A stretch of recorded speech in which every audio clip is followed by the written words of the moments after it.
It's not about winning or losing. This is about improving education for our students in the state of Rhode Island. In fact, and this is a side story, but I know Michael Revell since my time in New York and worked with him during our time to make sure that New York really did a lot of this work. So before I took this job, we had a conversation about how important this was for us to be able to move forward as a state. So I am grateful to him, as well as Jennifer Wood, who is here with us from the Rhode Island Center for Justice, who has worked tirelessly to move civics education forward. I'd also like to thank Steve Robinson and Sam Zurier for pushing the agenda on this very important issue for us. But most importantly, I want to thank the students who are here with us this morning. It takes a lot of courage as a young person to stand up and advocate for yourself and your peers. So thank you. Thank you. Because of their tenacity and their bravery, we now have an agreement that will strengthen civics education across the state of Rhode Island.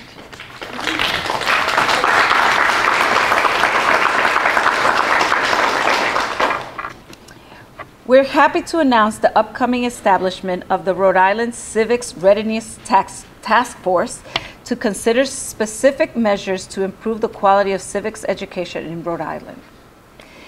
When civics education is taught effectively, students are prepared with the knowledge and skills necessary to become informed, engaged citizens. We want this for all our students in Rhode Island. We support the constitutional amendment for the right to education. This task force will be created no later than September 1st of this school year. It will include maximum 15 members from a broad array of stakeholders, including educators, parents, community members, students, and advocacy organizations. We're also happy to share that we will establish a diploma seal of civic readiness that will be awarded to all graduating seniors who have completed a capstone project, including both research and active community involvement, and have achieved high degrees of civic proficiency. We will also establish a civics awards program that schools can use to recognize middle school students who have demonstrated outstanding progress in civics readiness. As you see, we've made a big commitment. The task force will advise Rhode on the advisability of adding a half-credit course in civics in 8th grade and high school, which will focus upon media literacy so students can learn to effectively utilize the internet and social media. Methods and resources to support students and how we have respectful conversations on controversial issues with individuals having different views of their own to be shared with LEAs in ways to include hands-on instruction on voter registration that will also be provided to LEAs, meaning districts. Implementation of diploma seal of civics readiness, the development of special definition of civics readiness, and more. Recommendations will be due by March 31st, 2023. And like I said, these developments will support ongoing efforts around civics. As you know, I was happy to stand with the governor as we signed the civics literacy bill last September. I'm also happy to share social studies standards are being finalized. This has been a focus of the department. Civics and government is one of the 4 disciplines around the standards that are being organized. The others being history, geography, and economics. Those are going to be part of our state standards. The standards factor in feedback from more than 900 survey respondents. Community engagement is critical to Rhode, and we look forward to more of this as the years to come. Thank you again for our partnership in education, for being here with us today. Together, we're going to do great things in civics education in our state. Now, I'd like to bring up Michael Revell, who has spearheaded this, not just in Rhode Island, but in New York. Thank you, Michael.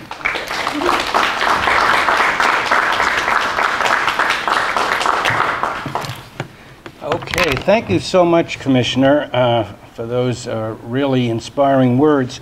Let me begin by saying that when we first brought this lawsuit, which was 3.5 years ago, seems like an eternity, our main aim was to establish a right to an education sufficient to prepare all our students to be capable citizens in our democracy.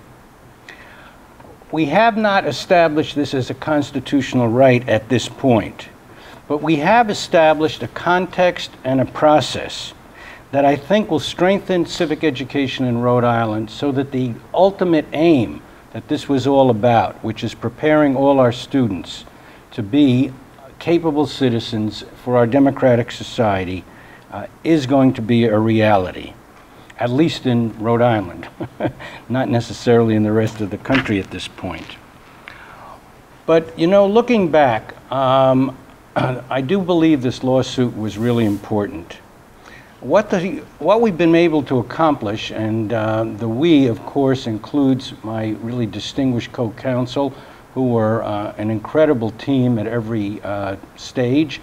And as the commissioner mentioned, that includes Jen Wood, it includes Sam Zurier, Steve Robinson, and the 14 students who were willing to put their names and their commitments forward, and the advocacy groups, the other youth groups around the state who have supported this from the beginning. So when I say we've established a context for this happening, I want to point out the incredible decision that Judge William Smith, the district court judge who initially heard this case, had established. If some of you have read that decision, it is powerful. Judge Smith clearly stated American democracy is in peril. This is quite a statement for a federal judge. And he went on to say that civic education is our best means of dealing with this crisis and in maintaining the survival of our democracy. He went on for 50 pages, and he almost apologized to the students at the end after thanking them that he didn't think he could interpret the existing federal law to give us the right that we were looking for. But he gave us something really important, which is this inspiring, powerful decision, which has resonated around the state, has resonated around the country. And that, I think, is going to continue to be a motivator, an inspiration, and a resource in going forward, not only in Rhode Island, but in other parts of the country. The second thing that this lawsuit has accomplished, I think, is inspiring and mobilizing our plaintiffs and so many other young people and committed groups and educators around the state. As the commissioner mentioned, this case has gotten substantial publicity. We're glad that we're getting more publicity today because the point is not so much the lawsuit, the point is the issue. And that's what we want to get out there. And I will say, I remember the first time we were in Judge Smith's courtroom, we had about 50 students who attended that hearing. It went on for an hour and a half. Not one of them walked out. Every one of them paid deep attention to it. And the judge said, the first thing he said when he came in the courtroom, he looked around, he saw all these students, and he said, he welcomed the students, and he said, I want to guarantee all of you, you are going to get an important lesson in civics today. And they did on that day in the courtroom, and they have for the last 3 years going forward on this. So I think in addition to this context, with the great assistance of the commissioner, of others in the Rhode Island Department of Education, and I also want to acknowledge the great work of Anthony Catone, who was our adversary as the counsel for the Rhode Island Department and the commissioner. But Anthony was a pleasure to work with. He was always upfront. He was always honest with us. And we reached this stage of negotiating the decision. It was clear that he had the same intent that we and the commissioner had, which was we had to get this done, and we had to get it done in a substantial way. So I think what's been accomplished throughout all of this is building this context, it's building a process, and you know, the most important part of a process going forward is trust, the relationships with the people on all sides, and that I think we have clearly established. As the commissioner mentioned, the week before she took over as commissioner in Rhode Island, she was finishing up in New York, where we had worked together to try to improve civic education in New York. And she said, Michael, I heard about this lawsuit that you've initiated in Rhode Island. You don't need a lawsuit. Let's sit down, we'll get it done. And I said to her at that time, not yet. The time is not right. We can't get it done now.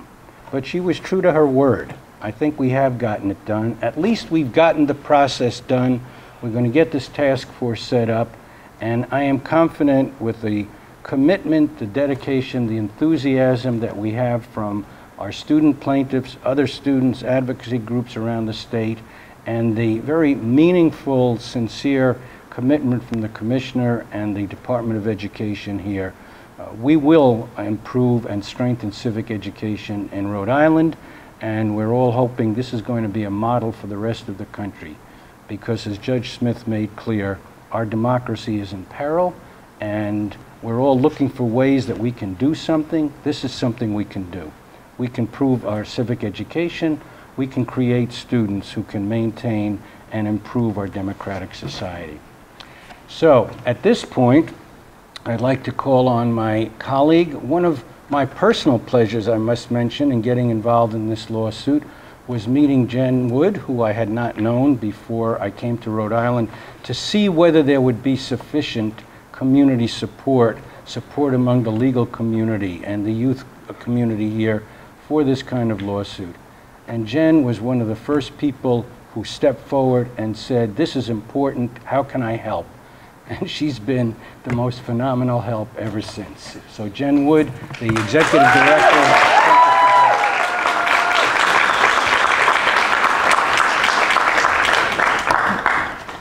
Thank you, Michael. Good morning, everyone. I was explaining to my family that this is the most important day in my week, month, maybe year, maybe a decade.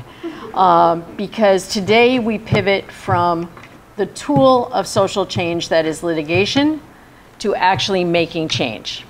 And that is the most important thing that's happening here today. I really want to start by thanking the Commissioner, because it is true, there are rare moments in a legal career where something happens that really isn't very traditional, such as the person who you're suing calls from New York and says, hey, let's get this work done. And I knew at that moment that, first of all, the Commissioner was very serious about coming to Rhode Island and making meaningful change, and also that she was going to embrace the changes that would become possible through this process. And this closes the circle this morning, because that is exactly what is happening. We did explain at the time that there were certain constraints that we weren't even technically allowed to speak with her directly, but because there are formalisms associated with litigation. And that's kind of a theme this morning, because actually we have the state government, we have the Rhode Island Department of Education and their legal counsel, we have the counsel team on the other side, but today I came to address and honor and welcome the community who will actually change civics education in Rhode Island.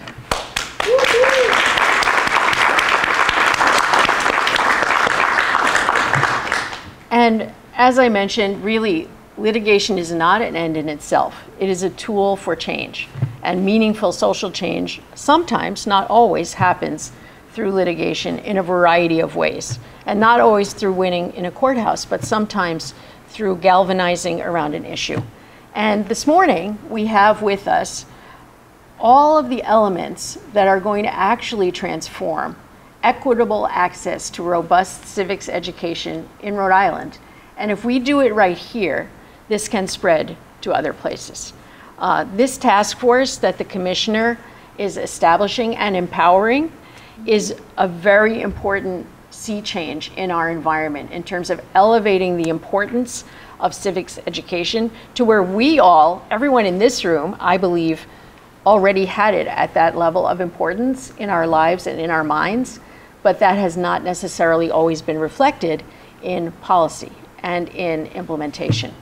Today we have the Rhode Island Association of Social Studies Educators in the room. We have the Rhode Island Civic Learning Coalition and Generation Citizen in the room. We have the League of Women Voters in the room. We have the Secretary of State's office staff who work on civics. We have former educators and leaders in this state. But most importantly, we have the young people and the activist organizations that stood up when Michael came to Rhode Island and said, history and civics has not been given the importance it is due in our public education system in decades. And we need to change that dynamic. And there are 14 families who are represented in this room today who said, in spite of the fact that many of these families come from an immigrant background, are not part of the power structure of this state, and said, I'm going to lend my name to a publicly filed document in federal court challenging the policy decisions that my government has made.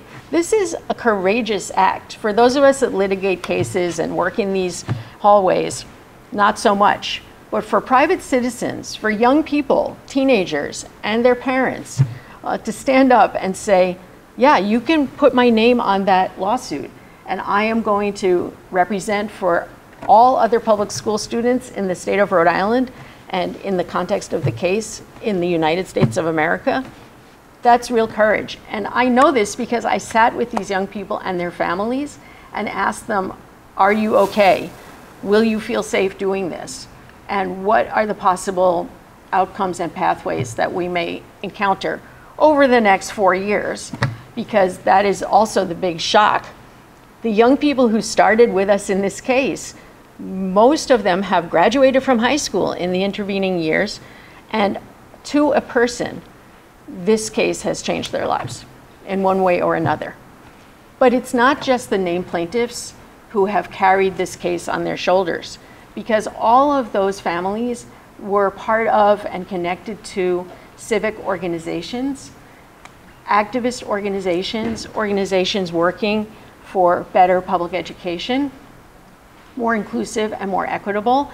And so this case has been carried on the shoulders of Arise and Providence Student Union and PRISM and Youth in Action and Young Voices and Cycle and all of the advocacy and activism organizations. And Plea is in the House today. Parents are a part of this equation, and we have parent plaintiffs and we have student plaintiffs. And it's this community that will, in the end, make this change real, which is why the task force is really the mechanism for change and transformation, because it brings explicitly plaintiffs in this case, but also more broadly, the young people and families that have supported this work, as well as the professionals who toil in the vineyard of civics education. Those are the folks that are really going to make this change. We're change agents, but we're not change makers. And so that's what I really want to emphasize today, how grateful I am, and that it has really been the honor of my career to represent the plaintiffs in this case and all of the organizations that have lifted them up on their shoulders throughout the last 4 years. You know, you only get a few of these in a career, and this is one of them. And so this is a really special day. I really want to thank everyone at Rhode who's going to now carry this work forward, and I want to honor everyone who has brought us to this point. And that's why the folks in the middle of this room today are the folks that we're really here about. We do have a number of the plaintiffs in the room, both parents and students, as well as the organizations that have uplifted this work. And so for any members of the media that would like to speak with any of the plaintiffs or their supporters, we would like to make that available to you. And I'm sure that the commissioner, co-counsel are happy to answer any questions that you may have.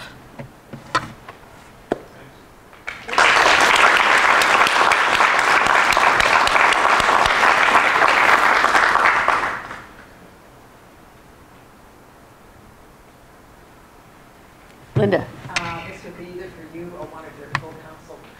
Who broke the ice? Like, how was a decision made? Okay, did you get to a certain point in the lawsuit where you thought it might be time to sort of, you know, look for a compromise, or what led to the compromise? Well, I think that Professor Revell referenced this. We were having a very respectful dialogue throughout the course of this last 4 years in this litigation, because the Rhode Island Department of Education doesn't oppose improved civic learning and more robust and equitable civic learning in this state.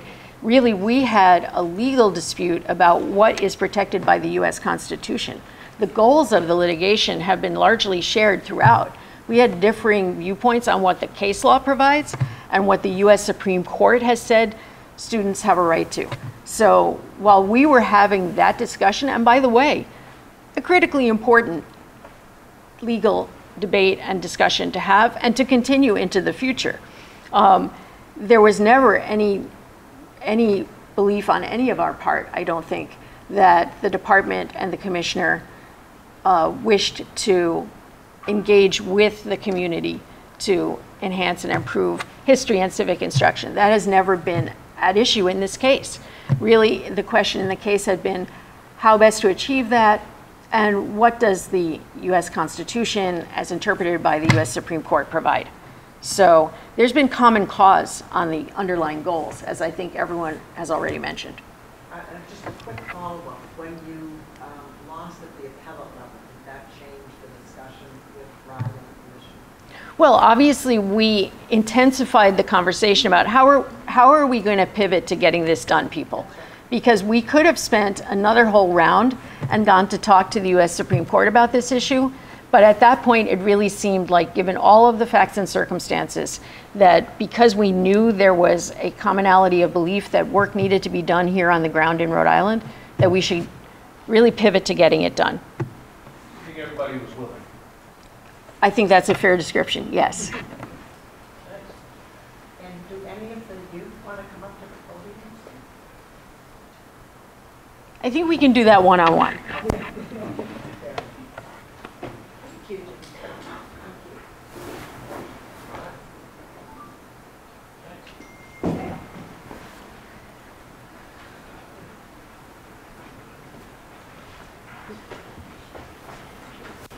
Yeah, definitely.